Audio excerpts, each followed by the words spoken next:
प्यारे बंधुओं,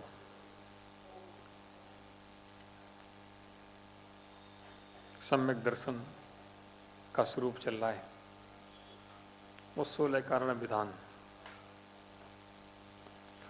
सम्यक दर्शन और 16 ही कारण, इन दोनों का एक बहुत बड़ा जोड़ है।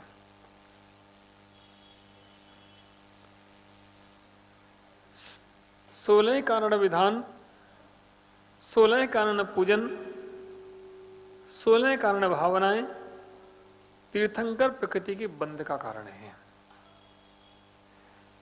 जो 16 कारण भावनाओं को भाता है उसके तीर्थंकर प्रकृति का बंध होता है। 16 कारण व्रत, 16 कारण पूजन, 16 कारण विधान उसी का हेतु है कि हम 16 कारण भावनाओं को भा रहे हैं। लेकिन 16 कारण भावना का भाना कहां से प्रारंभ होता है, इसकी प्रथम सीढ़ी क्या है, ये भी मेरी दृष्टि में होना चाहिए। जब तक भूमिका नहीं है या जब तक आधार नहीं है तब तक कोई भी वस्तु टिकती नहीं है। वस्तु को टिकाने के लिए उसके आधार चाहिए, उसके लिए आधार चाहिए। सम्यक दर्शन की नींव, 16 कारण की नींव क्या है, तीर्थंकर प्रकृति की नींव क्या है, तो आचार्यों ने कहा इसकी नींव पहले सम्यक दर्शन होना। जब तक सम्यक दर्शन नहीं है तब तक 16 कारण भावनाएं नहीं भाई जा सकती। जब तक सम्यक दर्शन नहीं है तब तक 16 कारण भावनाएं नहीं भाई जा सकती हैं। जब तक सम्यक दर्शन नहीं है तब तक तीर्थंकर प्रकृति का बंध भी संभव नहीं है। तीर्थंकर प्रकृति का बंध उन्हीं को होता है जिनको सम्यक दर्शन होता है, क्योंकि वही भावना भा सकता है। जिनको अनंत के स्वरूप का ज्ञान नहीं है या जिनको अनंत के स्वरूप पर श्रद्धा नहीं है, वह अरहंत की वाणी का विश्वास कैसे करेंगे, वह अरहंत की भक्ति कैसे करेंगे। पहली भावना कौन सी है? दर्शन विशुद्धि। ओहो, सबसे पहली भावना दर्शन विशुद्धि। क्या मतलब हुआ? दर्शन विशुद्धि। दर्शन का मतलब यहां केवल भगवान को देखना नहीं है। भगवान को देखना मात्र नहीं है। दर्शन विशुद्धि, हमारे सम्यक दर्शन की विशुद्धि हो। जो विशुद्धि से सहित सम्यक दर्शन है वही 16 कारण भावना के लिए कार्यकारी हो सकता है। जिस सम्यक दर्शन में विशुद्धि नहीं है, जहां विशुद्धि नहीं है वहां 16 कारण भावनाएं भाई नहीं जा सकती हैं। और जब 16 कारण भावनाएं नहीं भाई जा सकती हैं तो फिर तीर्थंकर का प्रकृति का बंध कैसे? प्यारे बंधुओं, बहुत गंभीरता से विचार करना। जिन अनंत की भक्ति हम कर रहे हैं, जिन अनंत की पूजा हम कर रहे हैं, उनके प्रति हमारा श्रद्धान कैसा, किस प्रकार का श्रद्धान हो कि अनंत की भक्ति करते करते हम भी अनंत स्वरूप को प्राप्त हो जाएं। तीर्थंकरों की भक्ति करते करते हम भी तीर्थंकर बन जाएं। तीर्थंकर की भक्ति करते करते हम भी तीर्थंकर बन जाएं। प्यारे बंधुओं, वह तीर्थंकर प्रकृति का बंध वास्तव में सबसे पहले दर्शन विशुद्धि ही पहला अंग है। जिसके दर्शन विशुद्धि नहीं बनी है, जिनकी दर्शन की विशुद्धि नहीं हुई है, उनको तीर्थंकर प्रकृति का बंध कभी नहीं हो सकता है। और जिनको दर्शन विशुद्धि बन गई है और भावनाएं नहीं भी भा पाई हैं, तब भी तीर्थंकर प्रकृति का बंध हो जाएगा। समझना। अब आप कहोगे महाराज फिर 16 कारण भावना क्यों? हाँ, सत्य है। जिनके दर्शन विशुद्धि बन गई है उनकी एक भी भावना ऐसी नहीं रह सकती है जो उनके अंदर नहीं आए। जिनके दर्शन की विशुद्धि नहीं बनी है उसके अंदर हो सकता है कोई भावना ना आ पाए, लेकिन जिनके अंदर दर्शन विशुद्धि बन गई है उसके अंदर 16 की 16 कारण भावनाएं एक साथ समाहित होती है। विचार करना, भूमिका शुरू। दर्शन विशुद्धि होते ही आपके अंदर विनय का भाव जागृत हो जाएगा। दर्शन विशुद्धि होते जिन्हें भगवान की वाणी पर जिसको विश्वास है उसके अंदर विनय संपन्नता और शील वृत्ति से अतिचार रहे शील का पारण प्रारंभ हो जाएगा। करना नहीं पड़ेगा, क्योंकि जिनेंद्र की वाणी पर विश्वास है। जब कोई डॉक्टर उनसे कह देता है कि भाई तुमको कैंसर है और कैंसर के लिए आपको फलानी वस्तु का त्याग करना पड़ेगा, उसको खाओगे तो कैंसर और बढ़ जाएगा, तो हमारा त्याग हो जाता है। जब जिनेंद्र की वाणी पर हमें विश्वास है, जिनेंद्र पर विश्वास है और जिनेंद्र की कही वाणी पर हम विश्वास करते हैं तो निश्चित रूप से उस पर चलते भी हैं। अवीक्षण ज्ञानोपयोग। देखो ये सब एक दूसरे से इन भावना का अटैचमेंट है। जो जिनेंद्र पर विश्वास रखता है उसका ज्ञान, उसका क्षोभसम अपने आप बढ़ने लगता है। जिसका संवेदन दृढ़ होता है उसका क्षोभसम अपने आप दिनों दिन रात दिन बढ़ता जाता है, उसका क्षोभसम रुकता नहीं है। अभी किसी ने बताया था मुझे कि आजकल ऐसी सी क्लासें लगने लगी क्षोभसम बढ़ाने वाली,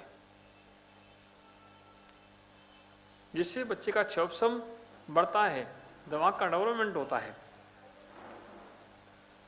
जिनेंद्र के शासन में वो क्लास हमेशा मौजूद है। जो व्यक्ति अपने मन को स्थिर करता है, बाहर के प्रपंचों से मन को हटा लेता है, उसका क्षोभसम अपने आप बढ़ जाता है, उसका ज्ञान अपने आप बढ़ जाता है। उसको ज्ञान बढ़ाना नहीं पड़ता है। ज्ञान तो इस आत्मा का स्वभाव है, ज्ञान तो इस आत्मा में कूट कूट के भरा हुआ है। एक अंश भी आत्मा का ऐसा नहीं है जिस अंश में ज्ञान ना हो। ज्ञान भरा हुआ है, बस प्रकट नहीं है। क्यों? क्योंकि दर्शन विशुद्धि नहीं है। हमारी श्रद्धा उतनी प्रगाढ़ नहीं हो पा रही है जितनी प्रगाढ़ श्रद्धा होना चाहिए। और श्रद्धा जब प्रगाढ़ होती है तो दर्शन क्या, केवल ज्ञान प्रकट होता है। वो श्रद्धा है। प्यारे बंधुओ, राजा श्रेणिक, जिसके विषय में सबने सुना है, सब जानते हैं, वह राजा श्रेणिक मुनराज के गले में सर्प डालता है। क्यों?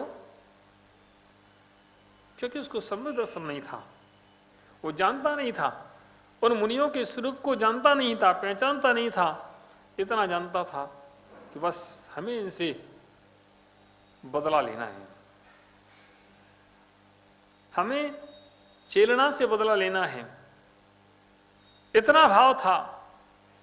और चेलना के बदला लेने का भाव मुनराज के ऊपर उतारा। गले में मरा हुआ सर्प डाल दिया और चले गए घर अपने। 2 दिन बाद जाकर के चेलना को बताया कि तुम्हारे मुनराज ऐसे मिले थे, मैंने ऐसा किया। जब चेलना ने सुना तो उसका हृदय रोने लगा कि राजन, आपने क्या किया? आपने ठीक नहीं किया। वे दिगंबर मुनराज हैं, निर्ग्रंथ योगी हैं, आपने ठीक नहीं किया। उनके ऊपर ऐसा उपसर्ग आपको नहीं करना चाहिए था। भाई राजा कहता है कि अब तो वो चले गए होंगे, तुम क्यों दुखी होते हो? कि अगर सच्चे दिगंबर मुनि होंगे तो अभी भी वहीं वैसी उसी अवस्था में बैठे होंगे।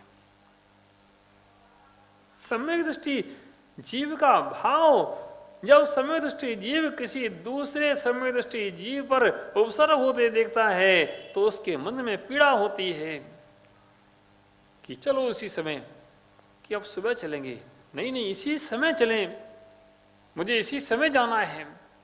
ओहो, जाकर के देखा तो वे योगी उसी अवस्था में बैठे हैं, उसी अवस्था में बैठे हैं, हिले भी नहीं हैं। सर्प जैसा डाला था वैसा डला है, जरा भी रंच मात्र भी हिला नहीं है। इतना जरूर है कि चींटियों का समूह उनके शरीर पर चिपका है और सारे शरीर को लहूलुहान कर दिया है, सारे शरीर को उन चींटियों ने काट लिया है।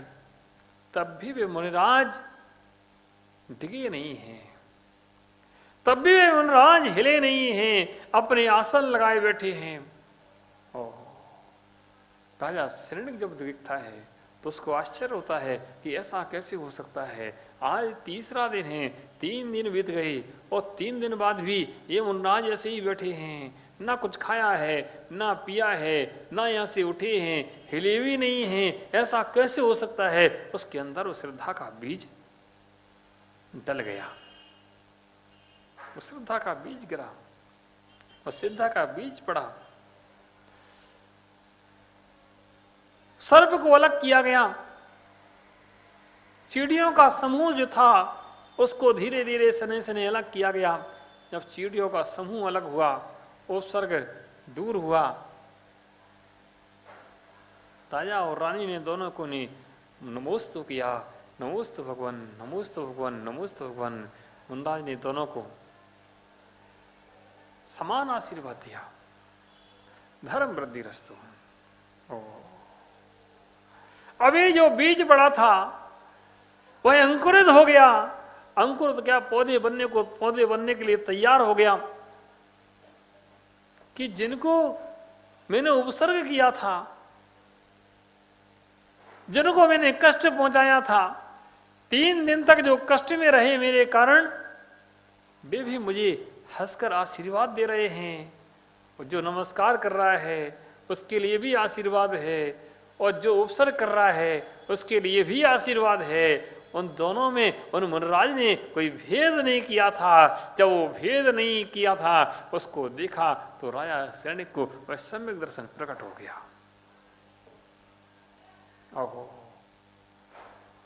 ये दिगंबर मुनि होते हैं, ये दिगंबर मुनि का स्वरूप होता है। वह सम्यक दर्शन प्रकट हो गया। अब समझ में आ गया कि वास्तव में सत्य क्या है, धर्म क्या है, क्या स्वरूप है।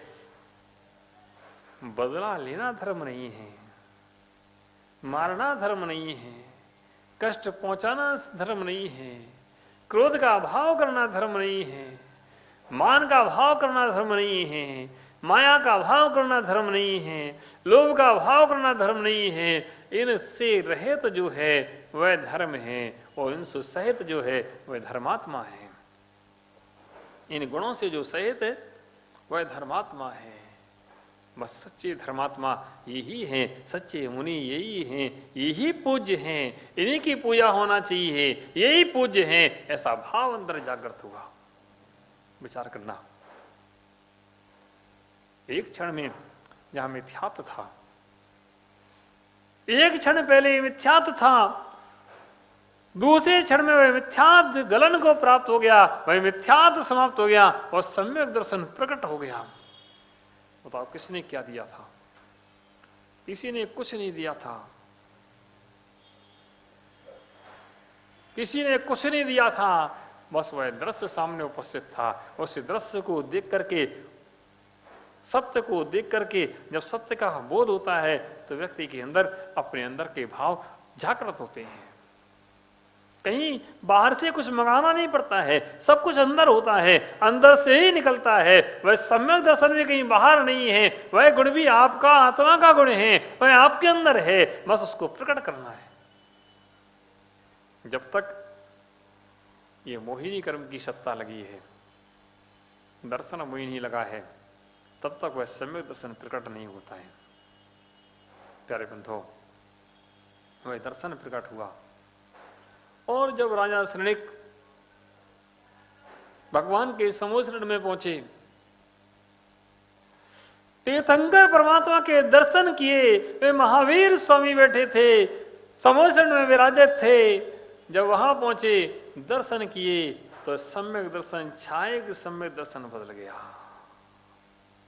और सम्यक दर्शन भी छायक सम्यक दर्शन हो गया। और छायक सम्यक दर्शन क्या?